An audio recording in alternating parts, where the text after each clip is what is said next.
देख रहे हैं सिटी इंडिया न्यूज चैनल, हक की आवाज। Mahmood lake view Convention, MM पहदी, Kishanbagh Road, Hyderabad. All India Muslim Minority Organization गोल्ड मेज कॉन्फ्रेंस का अहतमाम कल मदीना एजुकेशन सेंटर नामपल्ली बिलमुकाबिल पब्लिक गार्डन रोड में मुनक्किद किया गया, जिसमें तेलंगाना रियासत से मुतल्लिक़ वक्फ बोर्ड की जायदादों को बचाने के मौजू पर कॉन्फ्रेंस का इनेकाद अमल में आया। इसमें कमिश्नरेट और जुडिशल पावर के तमाम अहम कायदीन को मदऊ किया गया है। आइए देखते हैं इसकी मज़ीद तफसीलात।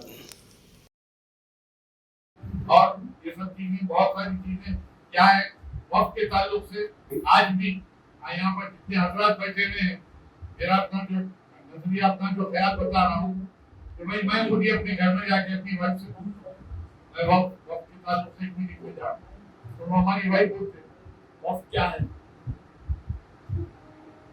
तो यहाँ पर भी जितने जो लोग बैठे हुए हैं, आप और फरमाइए कि आपके फैमिलियों की, आपके घरों में वक्त की जायदादें क्या है, कितनी है, आपका उसमें कितना हिस्सा बनता है, वो आपकी जमीन जायदाद है, आपके नाम पे, कौम के नाम पे आपके जो मरहूमी रखे गए हैं, इसको भी मालूम नहीं। ये जायदादों से इतना फायदा पहुंच सकता है, लाखों रुपए किराया मिल सकता है, लाखों की आमदनी हो सकती है, और जो बेहिसाब जो है वो पैसा जो है मुसलमानों के अंदर तकसीम हो सकता है, बहुत कम लोग जानते हैं। आपके फैमिली के अंदर की बात करो, यहाँ तो सब लोग जो जमा हुए हैं और काफी जायदादों के ताल्लुक से मालूमात रखते हैं, और माशाल्लाह तकरीबन हर महीना एक हम इजलास करते हैं। उसके अंदर हमारा मंशा ये रहता कि भाई शऊर बेदार करना, अवेयरनेस उसके ताल्लुक से। तो आज हम ये देख रहे हैं कि भाई वक्फ बोर्ड के अंदर जो धांधलियां हो रही है, जैसे कि बराबर स्टाफ नहीं है, बराबर दफ्तरियत नहीं है, कोई पुरसाने हाल नहीं है। गुज़िश्ता हुकूमत वक्फ की जायदादों के जो कागजात थे वो रिकॉर्ड रूम को जो है उसको जो सील कर देके आज तकरीबन लगभग 5 साल 6 साल 7 साल हो गए, खुलने का नाम ही नहीं है। 3000 मुकदमे चल रहे हैं वक्फ बोर्ड के, आपसे जो मैं अर्ज कर रहा हूँ 3000 मुकदमे चल रहे हैं वक्फ के, उसके बराबर एफिडेविट दाखिल नहीं हो रहा है, उसके ताल्लुक से मौत की फाइल भी नहीं हो रही है, उसके ताल्लुक से कोई कोर्टों में फिर नहीं रहा है। आज इस तरह से जो काबिजीन है उसके ऊपर जो बोर्ड की जमीनों को जो कब्जा किए हुए हैं वो लोग आराम से करते हैं और मुकदमे जीत भी गए। गुज़िश्ता बार भी बड़े अफसोस की बात है, मनी गुंडा जागिर दरगाह हुसैन शाहवली की जो 1653 एकड़ जमीन थी, जबकि आपके ट्रिब्यूनल में जीते, जबकि हाईकोर्ट के अंदर जीते, उसके बाद जो है गवर्नमेंट ये बोली कि भाई ये जमीन रेवेन्यू के अंदर आती है, ये हमारी जमीन है।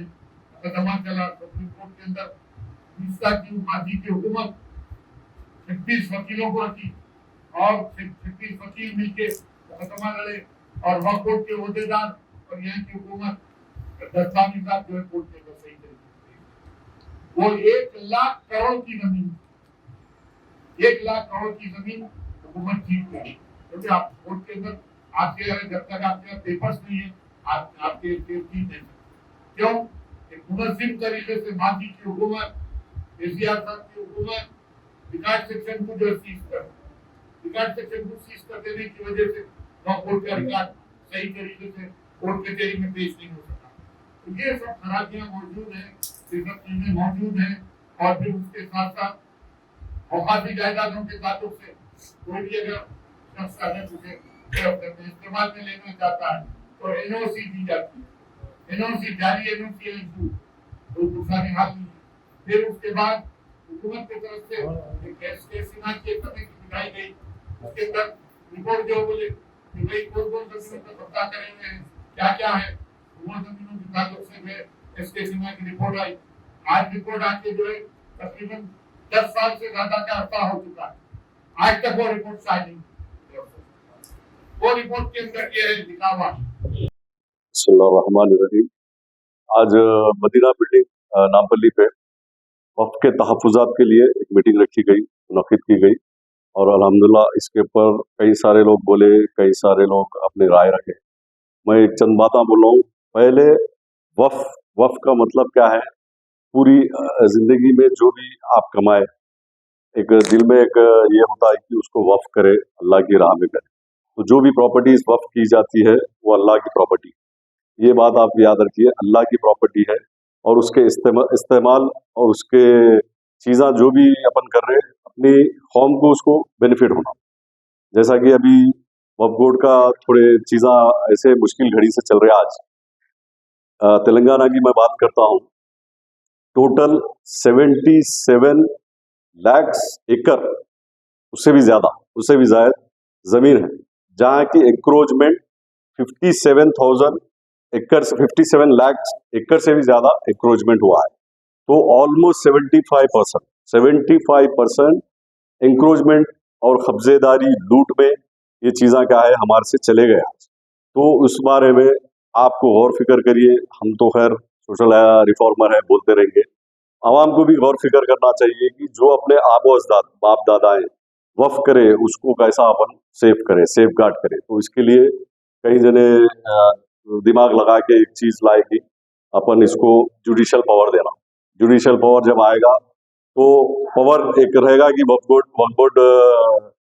बोर्ड के लिए बहुत बड़ा पावर रहेगा। क्यों बोले तो अपन जुडिशरी से डायरेक्ट उसके एंकरेजमेंट जो भी हुए अपन क्या है उसको हासिल कर सकते हैं।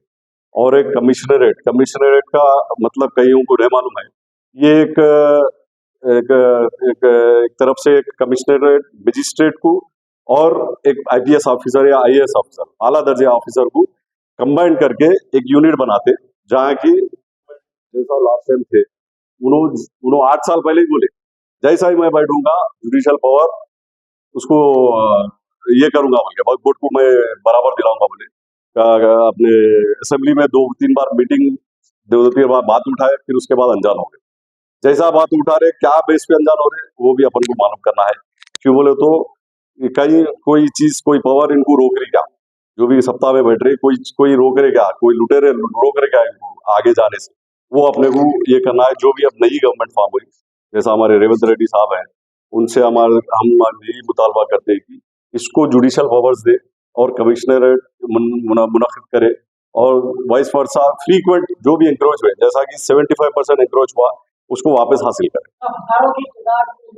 ये बोलना है भाई, लास्ट में अपने को जो भी हासिल वापस किया गया, जो भी एंक्रोच करे उसको वापस करे ना।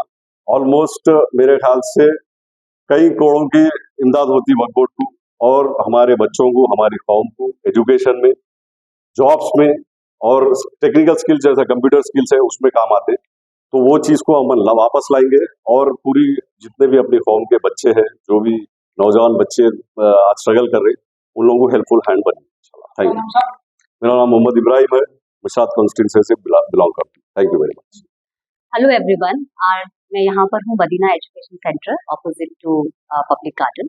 बट यहाँ पर जो एक टॉपिक चल रहा है, जो मोहम्मद इब्राहिम अपने जहन से सोशलाइट है, खुद भी बहुत बड़े, और उनको लेकर आना चाहते हैं आगे। एंड टॉपिक है जो माइनॉरिटी के बारे में, जो छोटी छोटी चीज़ें होती है जो हर कौम को चाहिए होती है। यहाँ पे हिंदू मुस्लिम जैसी कोई बात नहीं है, we are talking about minorities.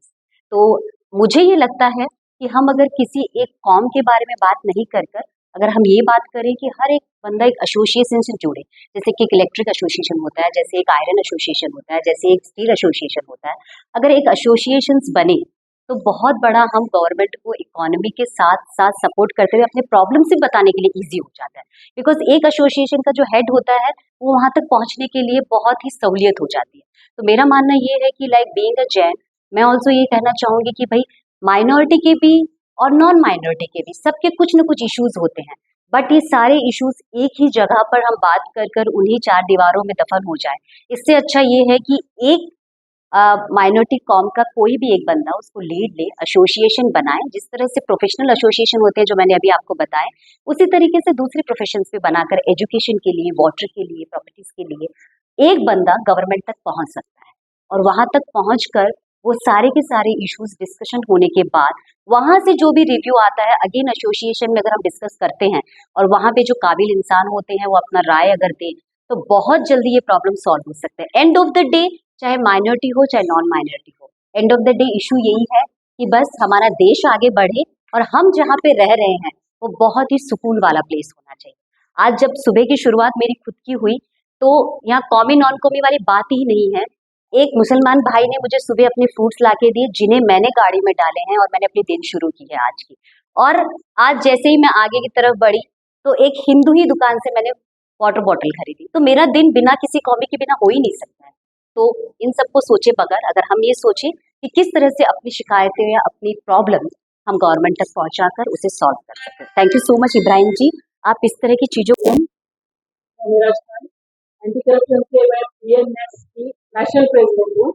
यहाँ पर सिद्दीकी साहब से मेरी ज़्यादा से ज़्यादा मतलब बातचीत में आगे बढ़ने तो मैं तब एक से लेकर कई लोगों को सुन चुकी हूँ और ये सब चीज़ से मैं एक चीज़ मेरी तरफ से है कि वकोट ये वकोट किसका है? वकोट हमारा ही तो है, हमारे से वकोट है, वकोट से हम नहीं है। और एक चीज़ है कि जिस तरह के डिस्ट्रिक्टों में अभी सर बात करके गए हैं कि हर जगह के लिए कुछ रखो, हम सबसे पहले ये बता दें कि वकोट की इंटरनल जो चीज़ें हैं उसे हमें पहले सुधारना है। कौन है, क्या है, किधर है, हमें नहीं मालूम। कि एक इलिटरल आदमी वहाँ पर बैठ के कुछ काम कर रहा है तो हम बताते हैं कि वहाँ पर IPS IAS की जरूरत है। तो ये चीज़ें मैं थोड़ा सर्च करी हूँ और सिद्दीकी साहब के सामने रखी हूँ। और दूसरी लैंड के बारे में जो आप लोग बता रहे हैं, अभी भी लैंड ओपन है, वो लैंड पे हमारा ही है। ये मत बोलिए कि हमें छीनना है, हमें लेना है, कोई चीज़ की जरूरत नहीं। ये जमीन हमारी है, सब मिलिए एक साथ एक बंच में जाइए, ये चीज़ सामने रखिए, यहाँ पे हमें कुछ करना है, ये हमारी आवाम के लिए करना है।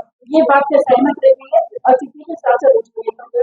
अगर हम काफी बड़ी टीम है हमारी लेडीज की, सब आपके साथ है, उनके बीच अभी अभी मेरा काम शुरू हुआ है, तो वो ज्यादा आप लोग का टाइम नहीं लेते हुए, जैसा अभी सब हजरात बता रहे थे कि हमें एकजुट होकर काम करना चाहिए, तो इस काम के लिए हम खवातीन भी आप सबके साथ है। जो भी होगा हुकूमत का फैसला हम सबकी मर्जियों पर, हम सबके बयानात पर, बोलने पर होगा, उनके लिए हम साथ आप लोगों के सब तमाम खवातीन आप सबके साथ होंगे। शुक्रिया।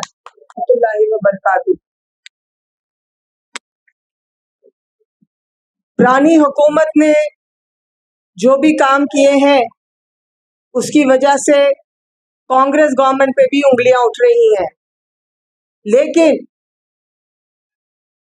अगर कोई पार्टी है, सेक्युलर पार्टी है, तो कांग्रेस पार्टी है। आप सबको पता है कि हिंदुस्तान किस दिशा में जा रहा है। सेंटर में जो नफरत भरी सोच है और हिंदुस्तान के कई जगहों पे जो नफरत भरी सोच है, उसके खिलाफ जो है कांग्रेस पार्टी निकली है। कांग्रेस पार्टी के चहीते लीडर राहुल गांधी जी पहले भारत को जोड़ने निकले, मोहब्बत की दुकान को खोलने निकले और अब न्याय के खिलाफ निकले हैं। लोगों को न्याय दिलाने के लिए, माइनॉरिटीज को, अक़लियत को न्याय दिलाने के लिए। मैंने RTI में एक अपील डाली थी कि क्या कारण था कि CM ने, KCR ने जो है वक्फ बोर्ड के रिकॉर्ड सेक्शन को सील किया गया। Telangana CM KCR orders sealing of state Waqf board office dated 29/9/2023. In the light of the above mentioned background, please provide the following information under section 2F and 2J of RTI Act.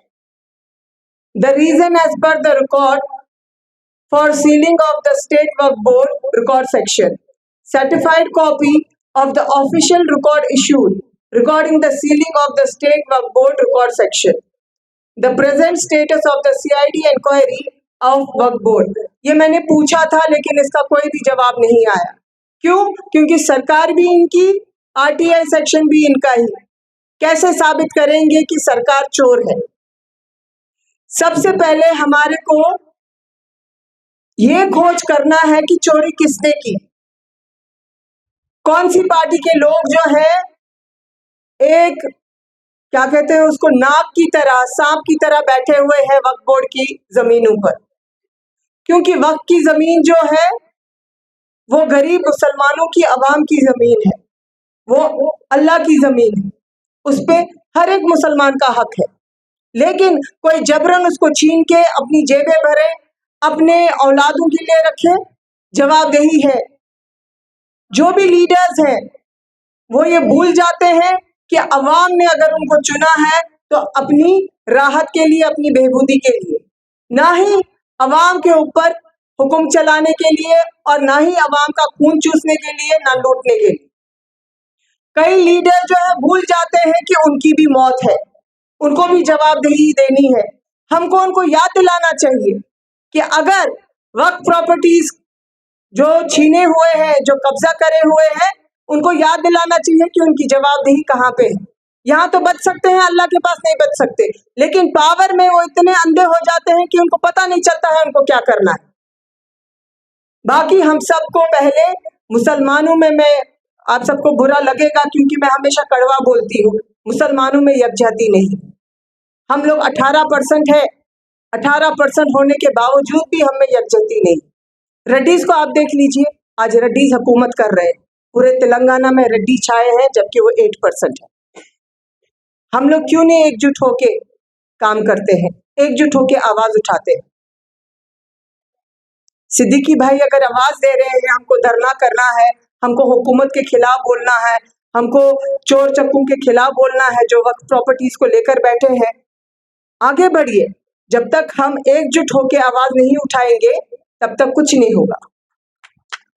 रिश्ते तो अल्लाह की रजा से होते हैं, वो रब जो सब पर मेहरबान है। और इन लम्हों को खूबसूरत बना रहे हैं महमूद लेक व्यू कन्वेंशन, जहां आपके तमाम यादगार लम्हों की तकमील होती है। शादी, वलीमा, engagement party, birthday party, kitty party, anniversary parties, हकीका जैसे फंक्शंस के लिए महमूद लेक व्यू कन्वेंशन से जुड़े। जदीद और फुली एयर कंडीशन 200 से 800 मेंबर के लिए वासी इंतजाम। खूबसूरत लेक व्यू का नजारा लें महमूद लेक व्यू कन्वेंशन से। मयारी और खूबसूरत इंटीरियर और एक्सटीरियर, वासी parking, separate lift for ladies and gents. Mahmood lake view convention. Booking खुली है, हमसे राब्ता करें। MM पहदी, किशन बाग रोड, हैदराबाद।